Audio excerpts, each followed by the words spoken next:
সৈয়দ সোহরাওয়ার্দী হসপিটালের আউটডোর। এখানে প্রতিটি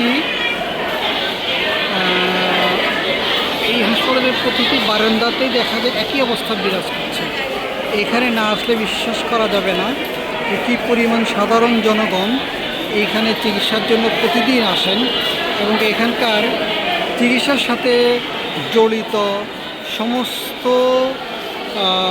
ছোট থেকে শুরু করে একেবারে বড় কর্মচারী যারা কর্মকর্তা যারা আছেন সবাই খুব আন্তরিকতার সাথে এখানে রোগীদের চিকিৎসা দিয়ে থাকেন। আমি এসেছি আমার ছেলেকে নিয়ে, সে পড়ে গিয়ে মাথায় সামান্য একটা আঘাত পেয়েছে। সে আঘাতের ড্রেসিং এইখানেই তাকে আসলে স্কুল থেকে নিয়ে এসেছিলো স্যাররা। এখানে এসে তাকে একটা সেলাই দিতে হচ্ছে, সেলাইটা করে নেওয়া যাওয়ার পর আজকে তার ড্রেসিং করার কথা যেখানে করেছিল আমি সেখানে তাকে নিয়ে এসেছি। সবাইকে ধন্যবাদ।